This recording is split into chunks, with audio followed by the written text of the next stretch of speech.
So last time we were talking about indices. You know, uh, this section is about product sets and index sets. So we can use you know indices when we have a bunch of sets to be intersected or unit. So that will give us a lot of convenience for the notation.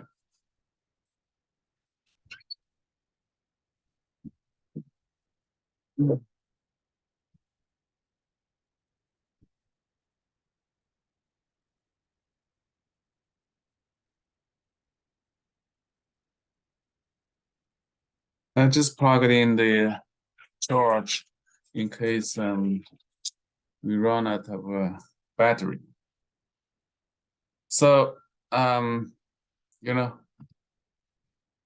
so for example, if there are infinitely many sets, unit or intersect, then we can use this notation just like a sigma notation in Cal 2.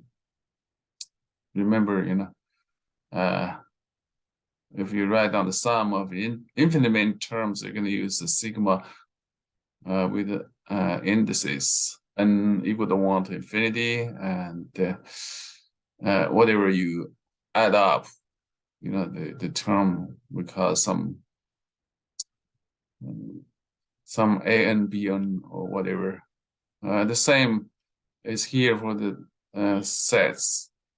So you can take the union of infinite many sets with this indexing or intersection of infinite many sets. Okay. We can also write, this kind of notation in a different ways, using the index sets. Okay. So this is what we already did. Suppose we have 3 sets, A1, A2, A3. We can write A1 intersecting A2, intersecting A3, but we can also use the indices for the union or intersecting notation, and write I equal to 1 at the bottom, 3 on the top, and write AI together with them. But we can also use index set. So what do? We just write I belongs to the set of 1, 2, 3 at the bottom, and then put the intersection symbol and AI like this. And one of the huge advantages is that gives us a lot of flexibility for any sets, not just the set of natural numbers. The index set can be anything. That's what I mean. So similarly, when you try to take the union of infinite many sets Bn, we can write the union of Bn with n belonging to the set of natural numbers at the bottom like this. So we are using the index set. Either it's the set of natural numbers or another set of 3 numbers, 1, 2, 3, Okay, so this is why we like to use the index set. Okay. You can use anything for the indexing. So let's assume I be any set, and let S sub I be a set for which I belong to the indexing set I.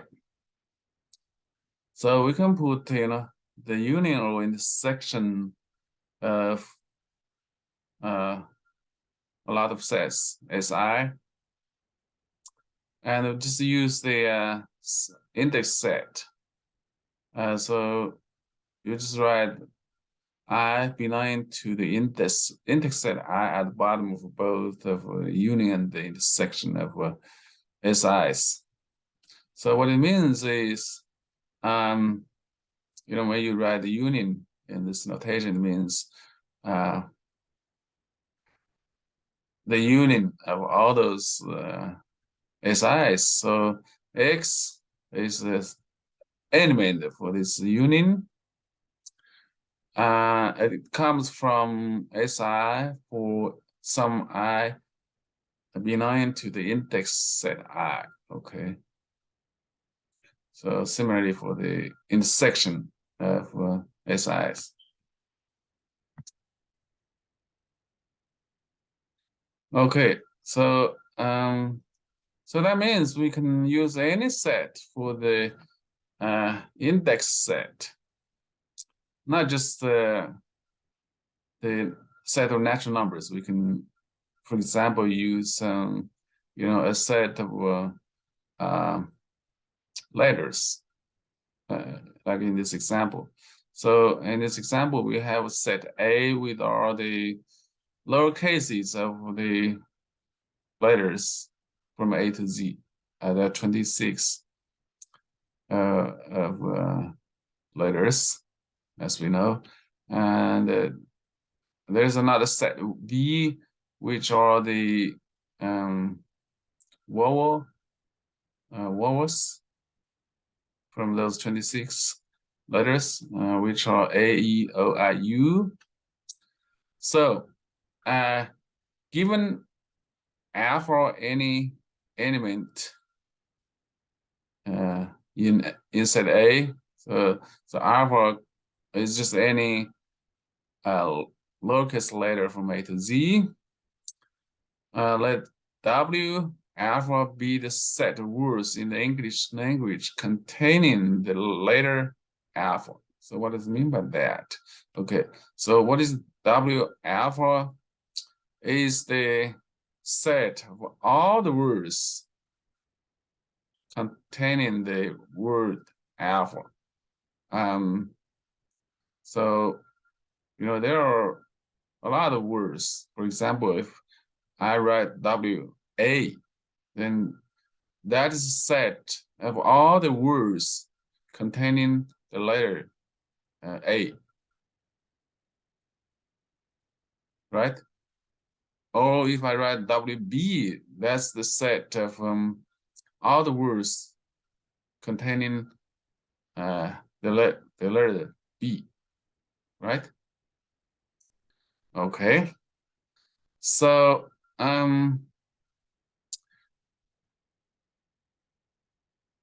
let's see. Is that alpha? Okay, right. Okay. Each set of words W alpha is the subset of the universal set of all words in the English language, of course. Okay, so we have universal words, which are the set of all the words in English. Okay. So then if I write something like this, in the section of W alpha with alpha belonging to B. So be careful. We're talking about the index set V. Okay, so it's not just the alpha. It's just it's not just the belonging to A, but alpha is any of those vowels, A, E, I, O, U in this case. Okay, so this is the set of all words that contain every standard vowel. All right. If I put a bar on the set in the first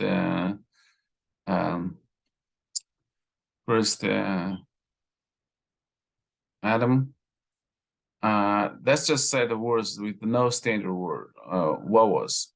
You can find words without any standard vowels. Okay, so remember the bar notation means the complement. So you have to take out all the words you know, from the set under the bar.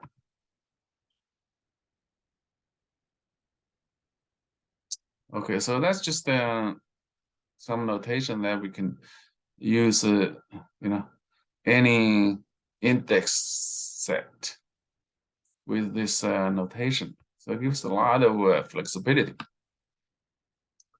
Okay, so let's just do one more example. I think this will be the last example for this section. It's a little tricky, in the sense of how to understand this kind of notation. So in this example, we need to determine the union of all the sets in the form of the product of two intervals. Okay, so each of those set of products is in the form of the interval x from x to 2 close interval multiply the close interval from 3 to x plus 3, where this x in both intervals is from 1 to 2, including 1, 2. All right.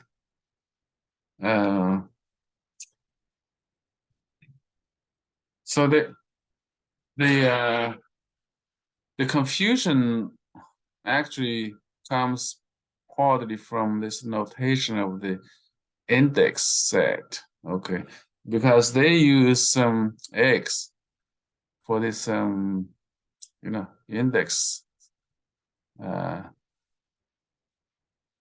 and we know when you write a product of two sets, what it means is you have a pair, ordered pair of numbers. Okay, we're talking about numbers here. Remember, the product set means the ordered pair with the first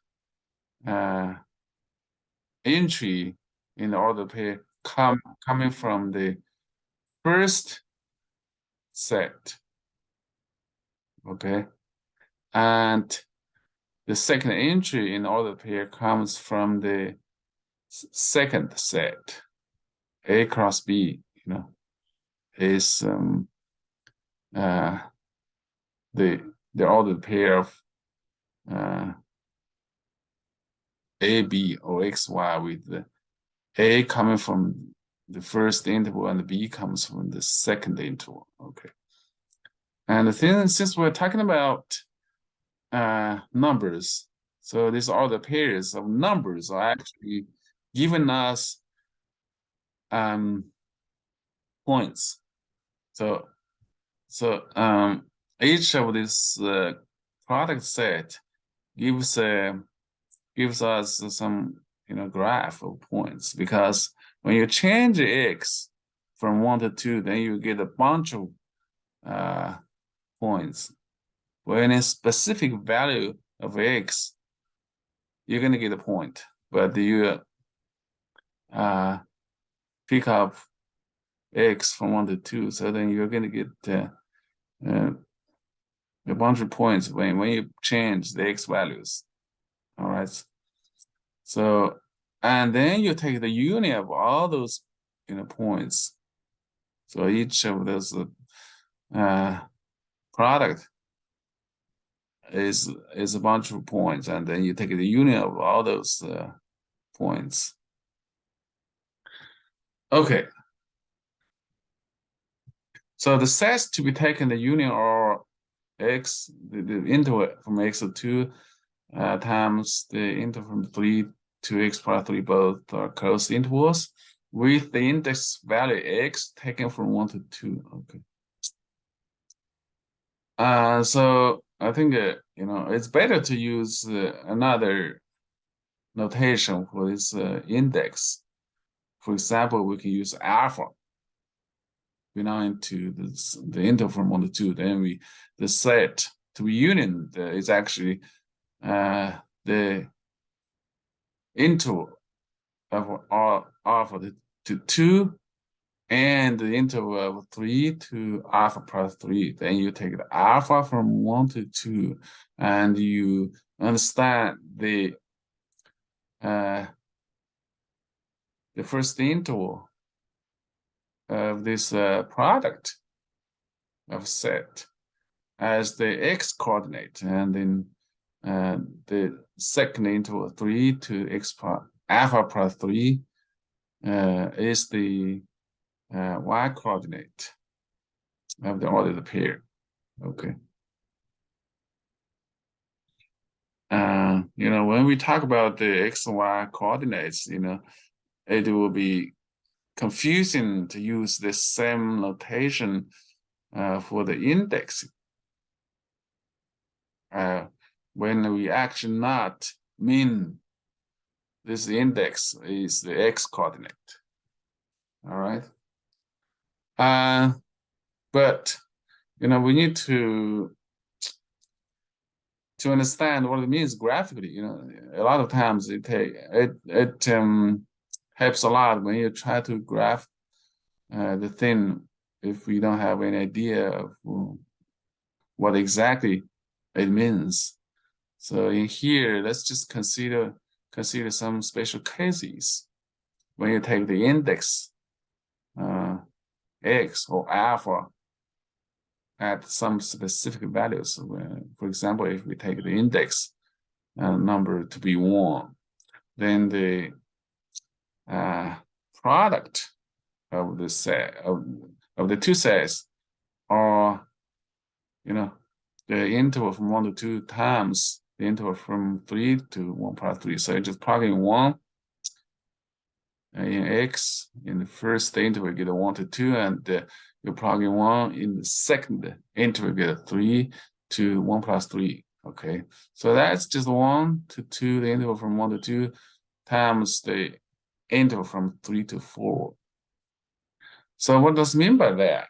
Okay, it means, so this product of two sets gives us a set of ordered pairs of x, y, for example,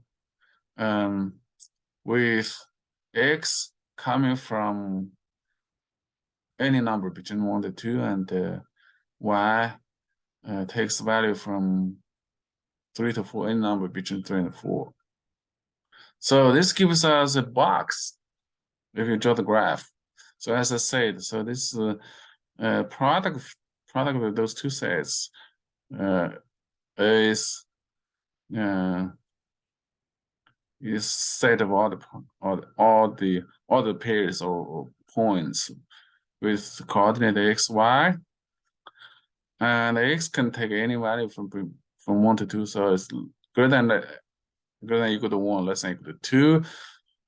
And the y takes any value from 3 to 4. So y can be any number between 3 and 4. So greater than or equal to 3 and less than equal to 4. So because you have to take all the values in those intervals for x and y. So when you pick up a specific number for x and y, then you get a point. But when you take all the possible values for x and y, then you're going to get the box. Okay. So when x is from 1 to 2, for example, you can fix x equal to 1, okay, or 1.5, whatever. And then you let the y change from 3 to 4. So then x equal to 1.5, y changes from 3 to 4. So that will give you as a line segment. And then you can change the x to 1.6, then and let y changing from 3 to 4. So then you get a boundary points with the same x coordinate, 1.6, but different y coordinates. So that gives us another line segment, vertical line segment. So you just got a bunch of vertical line segments and take the union of those. That gives us a box in here. Does it make sense to you?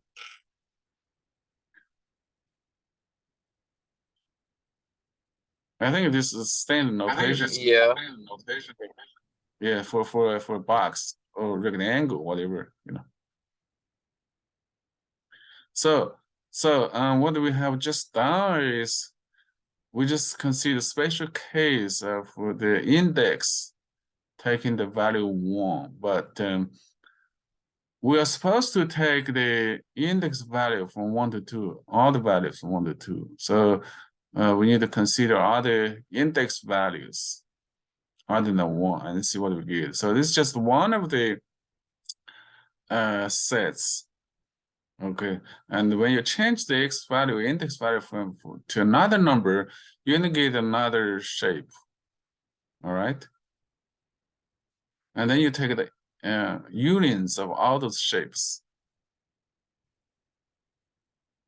Okay, so what happens if x equal to 2?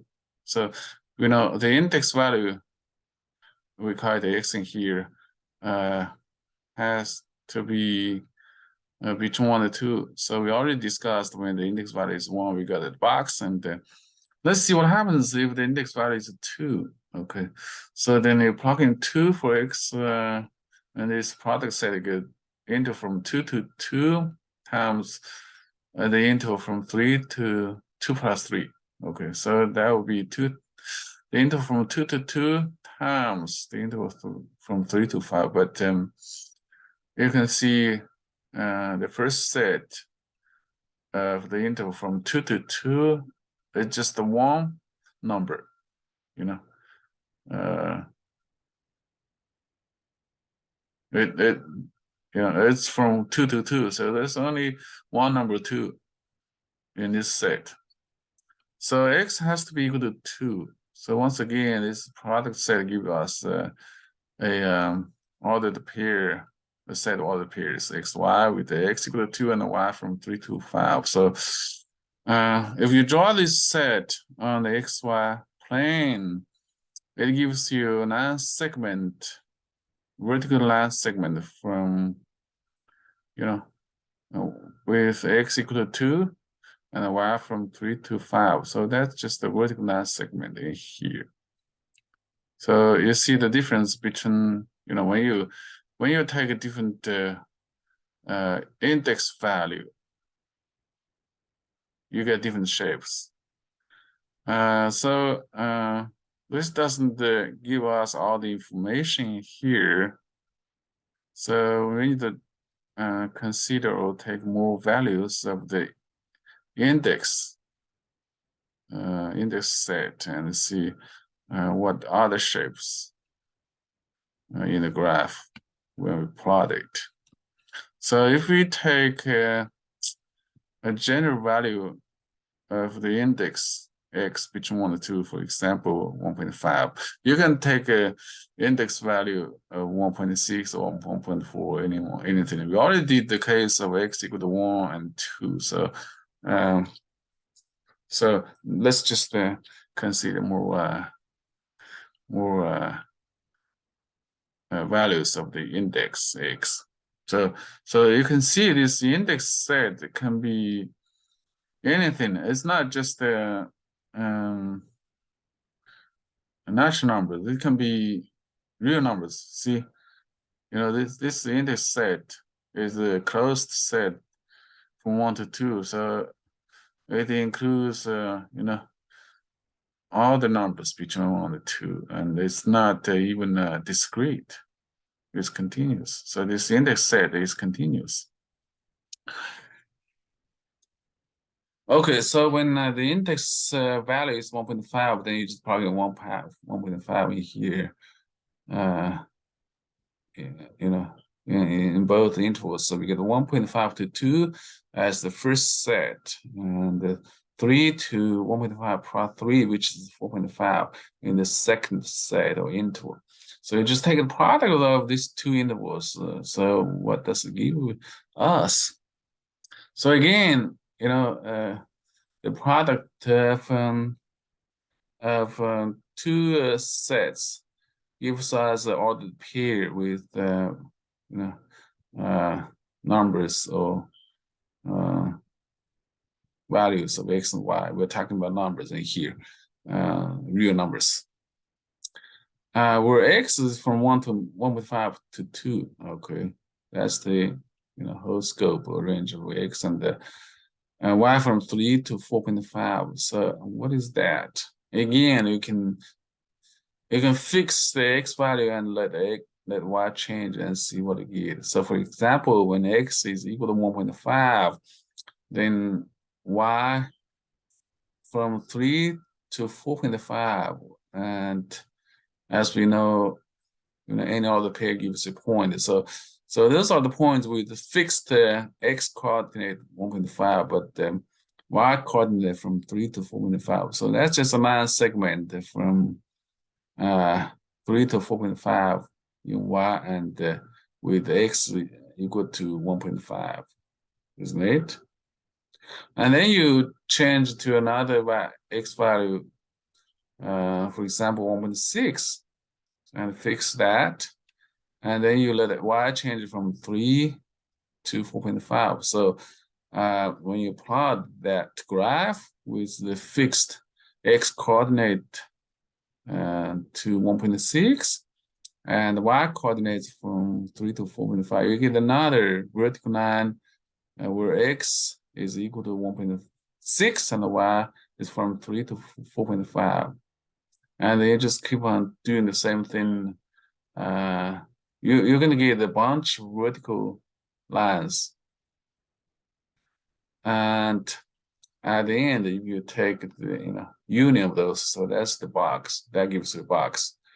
Again, you include all of those points, all of the vertical points with y changing from 3 to 4.5 and x from 1.5 to 2.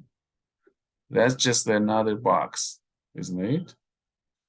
So you can pick up any other value of the index set, 1.1, 1.2, 1.7, 1.9, whatever you pick up, you're gonna get a box, similar to the box in here. All of the boxes will have the same height. Not same height, I'm sorry. They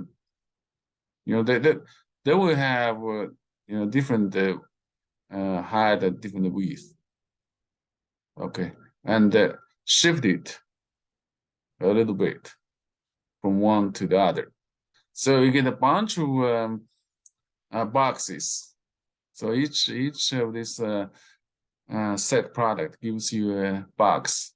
So then you take the union of all those boxes and see what we get. Okay, at the end, what is given is something like this: is a trapezoid. Okay, so so I just use different colors in here. When the index value x equal to 1, we get the square box. Okay, if you still remember,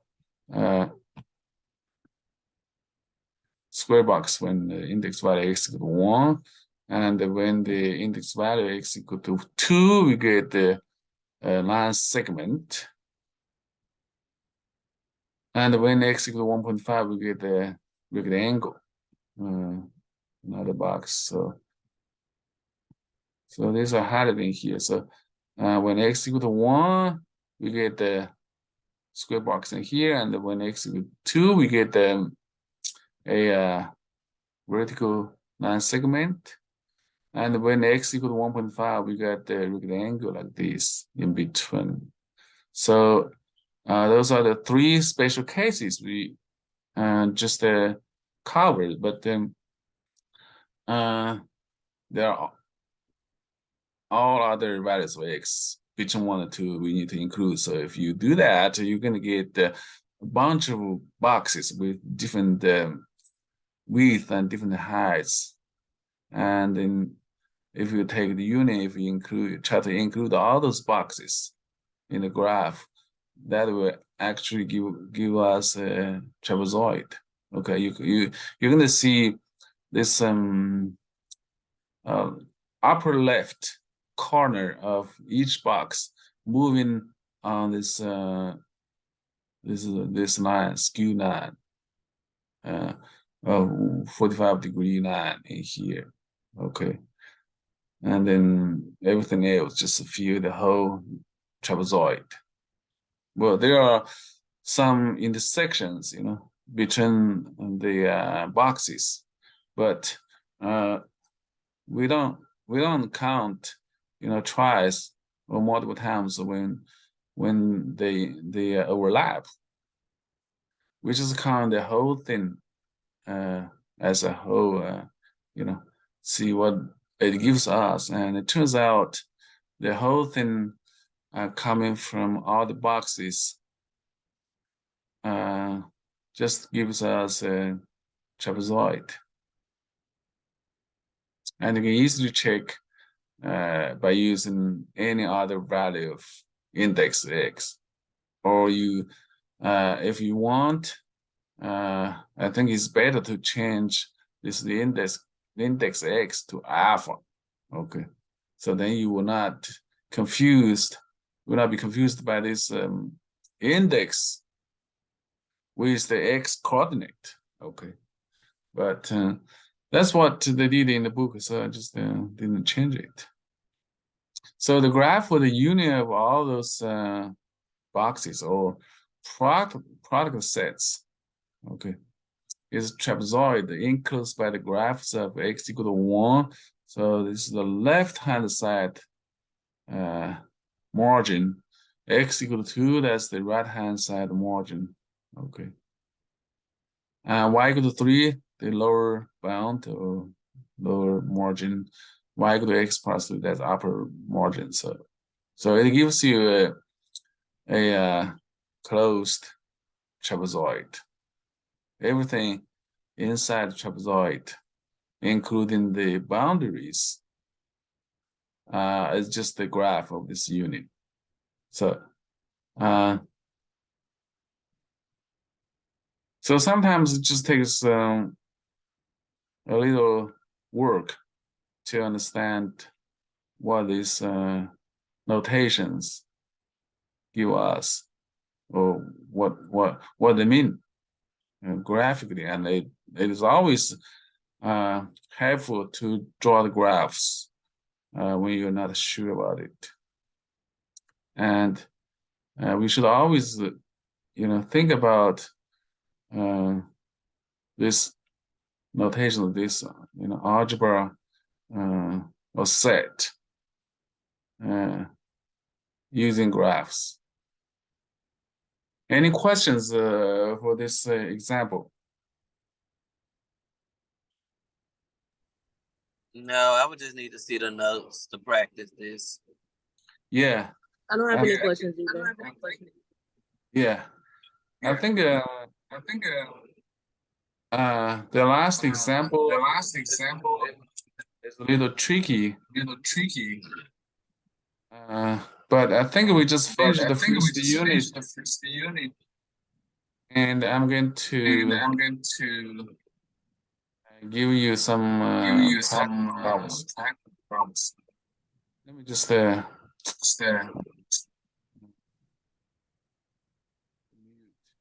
as in for the time being. All right, so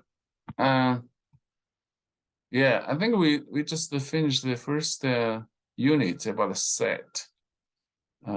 We talk about different things about the sets. All the fundamental things about the sets. We need to make it clear all the concepts in here, and this will give us a background for everything else when we learn more advanced math courses. So I try to give you, the first homework real quick, and put in the content Blackboard. I think that's what we did before, or is the informational content? I think the information maybe. Yeah. Or announcement. I don't remember. Yeah, I might have given it in the announcement before, so I will do the same thing this time. All right, so I guess I'll stop here, and